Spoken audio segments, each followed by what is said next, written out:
Vous êtes sur France 24, c'est l'heure du journal de l'Afrique, soyez les bienvenus. À la une, en République démocratique du Congo, l'ouverture du procès de l'attaque de la résidence de Vital Kamerhe et du Palais de la Nation, c'était le 19 mai dernier. 53 prévenus sont devant la barre, compte rendu de l'audience dès le début de cette édition.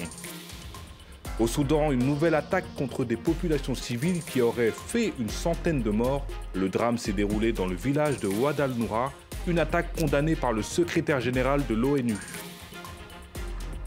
Enfin, on ira au Somaliland à la rencontre d'une équipe féminine de basketball sur les terrains de la capitale Hargeisa. Ces joueuses pleines d'ambition s'entraînent dur et espèrent dépasser les clichés dans une société conservatrice. Reportage à suivre.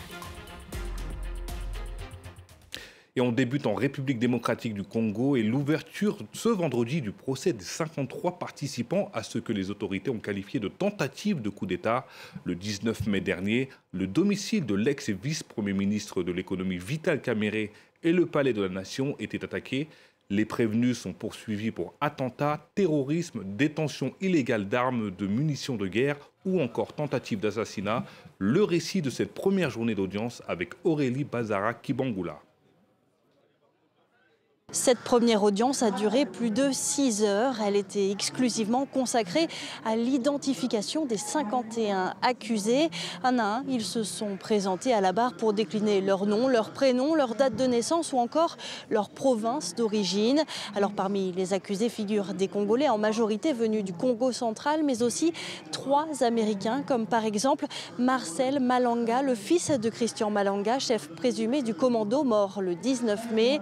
Il y a aussi un Canadien, un Britannique et un Belge. Les avocats de la défense qui n'ont pas pu voir leurs clients avant l'ouverture de cette audience disent prendre connaissance des dossiers. Nous n'avons pas été à l'instruction préjuridictionnelle.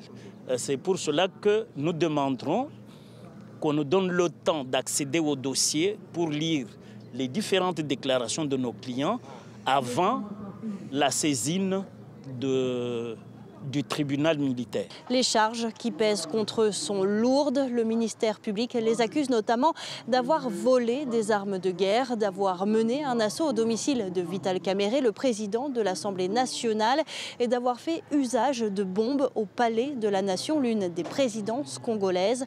3 personnes ont été tuées lors de ces événements, selon la Cour. Alors pour ces accusations, eh bien, le président de la Cour a affirmé que les accusés encourent la peine de mort. C'est un nouvel épisode qui risque de tendre un peu plus les relations entre le Bénin et le Niger. Mercredi, 5 ressortissants nigériens ont été arrêtés au port béninois de Semekpodji, où doit se faire le chargement du pétrole nigérien. Leur faute, s'être introduit sur le site sans décliner leur identité selon Cotonou. On écoute le procureur spécial. À l'étape actuelle, l'enquête a formellement établi qu'au moins 2 parmi ces personnes sont des agents nigériens au service du Conseil national pour la sauvegarde de la patrie CNSP. Ces personnes se sont fait confectionner pour la circonstance de faux badges d'employés de WAPCO Niger. Les investigations se poursuivent pour déterminer les motivations réelles des mises en cause dans un contexte où des informations récurrentes font état de la planification d'atteinte à la sécurité de l'État du Bénin. En bref, le parquet national financier français a requis un procès contre Vincent Bolloré pour corruption. L'homme d'affaires français faisait l'objet d'une enquête sur l'attribution frauduleuse de la gestion des ports de Lomé au Togo et de Conakry en Guinée entre 2009 et 2011. On s'arrête sur cet appel à l'aide d'une centaine de migrants sénégalais abandonnés dans le nord du Niger après avoir été arrêtés puis expulsés par l'Algérie. Livrés à eux-mêmes dans le désert nigérien, ils sont aujourd'hui bloqués dans des camps de migrants et demandent aux autorités sénégalaises de les rapatrier. Une situation qui inquiète la société civile sénégalaise. À Dakar, les précisions de Sarah Sako.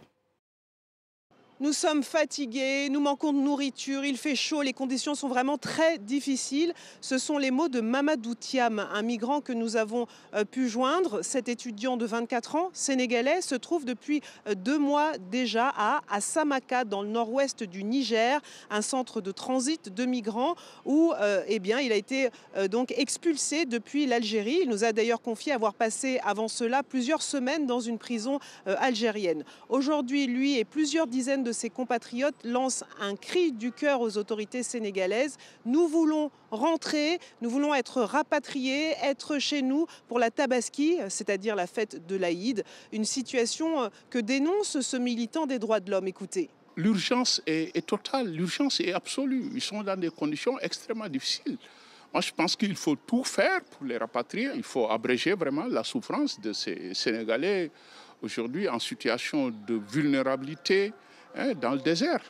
De leur côté, les autorités sénégalaises nous ont dit suivre ce dossier par le biais de leur ambassade à Niamey qui compile des informations pour procéder à un éventuel rapatriement comme le prévoit la procédure. Allez, un point sur la situation au Soudan où les civils continuent de payer le plus lourd tribut dans ce conflit qui dure maintenant depuis 14 mois. Une attaque menée mercredi contre le village de Wad al-Noura dans l'état d'Al Jazira aurait fait une centaine de morts. Le chef de l'armée soudanaise Abdel Fattah al-Burhan s'est rendu au chevet des blessés. Une attaque condamnée par le secrétaire général de l'ONU, Antonio Guterres. La correspondance de Bastien Renouhu. On en sait désormais un petit peu plus sur ce qu'il s'est passé dans le village de Wad el-Noura. Selon les comités de résistance locaux, ces organes composés de civils qui ont été créés en 2019 après la Révolution et qui étaient censés organiser la transition démocratique du pays, au moins 150 civils ont été tués, dont 35 enfants à minima. Il pourrait y en avoir plus.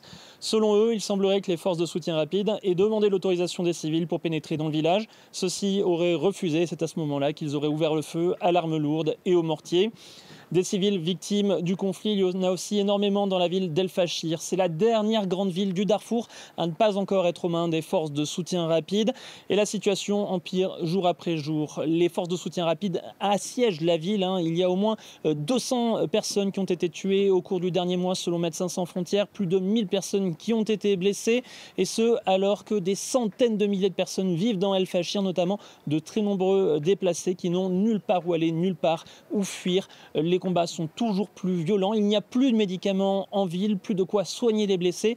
Les autorités ont dû larguer des médicaments par avion pour essayer de réapprovisionner le seul hôpital qui fonctionne encore dans El Fachir.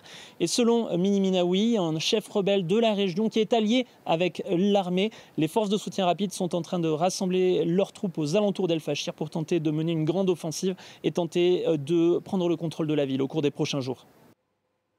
En Égypte, premier importateur de blé au monde, le gouvernement a décidé d'augmenter de 300% le prix du pain subventionné, une première depuis 35 ans, alors qu'environ 2/3 des Égyptiens bénéficient de cette subvention. Cette nouvelle est donc un coup dur pour la population. Au Caire, le reportage d'Edouard Dropsy et Nouria Tezon. Dans ce quartier populaire du Caire, la foule est moins nombreuse que d'habitude devant les dépôts de pain subventionnés. 70% de la population égyptienne en bénéficie. Le 1er juin, le prix de celui-ci a été multiplié par 4 par le gouvernement. Oui, bien sûr que c'est plus cher. Avant, pour une livre égyptienne, on avait 20 galettes. Maintenant, on en a 5. Plongée dans une crise économique sans précédent, l'Égypte a contracté plusieurs prêts auprès du Fonds monétaire international qui exige des réformes. Cette augmentation du prix du pain subventionné est si impopulaire et sensible qu'aucun boulanger n'a accepté de parler librement. Quand ils augmentent le prix du pain, les fournisseurs augmentent le prix du blé. Je dois choisir, ou l'accepter ou arrêter de travailler. Qu'est-ce que je peux faire? Je n'ai pas le choix. Je dois l'accepter même si c'est plus cher. Ce sera plus cher pour le client, pas pour moi. Lors de cette conférence régionale sur l'agriculture, l'augmentation du prix du pain est sur toutes les lèvres. Les experts sont cependant moins inquiets du manque de pain que de nourriture de qualité. Fatalement, l'augmentation des prix va engendrer une augmentation de la pauvreté en Égypte. Le défi concernant la nutrition est davantage lié à la hausse des prix des aliments riches en protéines ou des légumes. Il ne s'agit pas tant de s'assurer qu'ils ont suffisamment de calories, mais aussi de s'assurer qu'ils ont un régime alimentaire nutritif.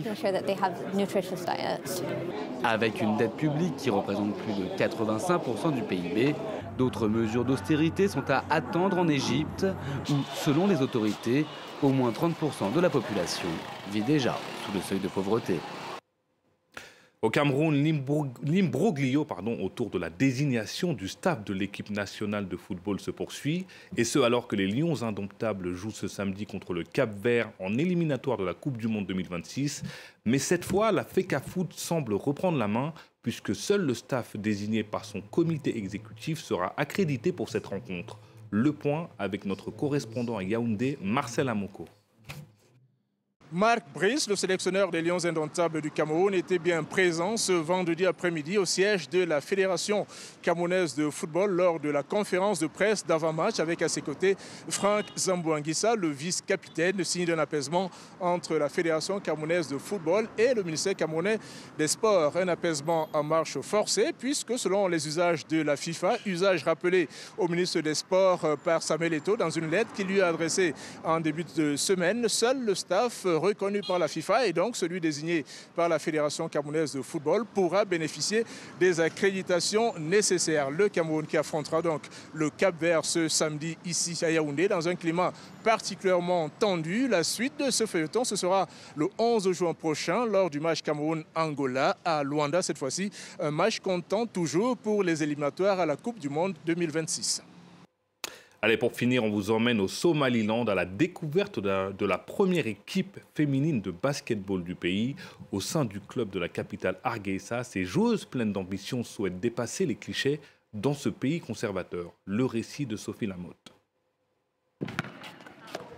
Une équipe de jeunes femmes qui s'entraînent à dribbler et à marquer des paniers. Une scène hors du commun dans le Somaliland conservateur, au nord de la Somalie, parmi les derniers du classement des Nations Unies en matière d'égalité hommes-femmes. Privée du soutien des autorités locales ou de son école, Hafsa Omer a pris l'initiative de créer sa propre équipe. Nous étions 7 ou 8 au début, puis nous avons progressivement grandi. Maintenant, nous sommes une trentaine de filles à jouer sur ce terrain de basket sous le nom de Hargeisa Basketball Girls. Depuis leur début en 2018, d'autres équipes féminines se sont formées. Aujourd'hui, elles s'affrontent dans une ligue exclusivement féminine, défiant ainsi le cadre social conservateur et les croyances religieuses du Somaliland. Dans notre religion, on nous dit que nous ne pouvons pas jouer, que les filles ne sont pas censées jouer, pas seulement au basketball, mais à n'importe quel type de sport. Hafsa rêve de représenter un jour le Somaliland, mais malgré sa déclaration d'indépendance de la Somalie en 1991, le pays n'a jamais été officiellement reconnu. L'équipe espère que ces efforts auront un jour des répercussions politiques. Le Somaliland cherche à être reconnu et nous pensons que nous pouvons contribuer à cette reconnaissance en portant les drapeaux, en parlant de notre pays.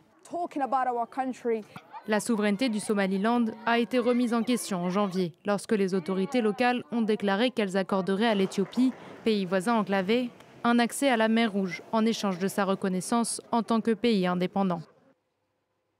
Et c'est la fin de cette édition. Merci de nous avoir suivis. Restez sur France 24, l'info continue.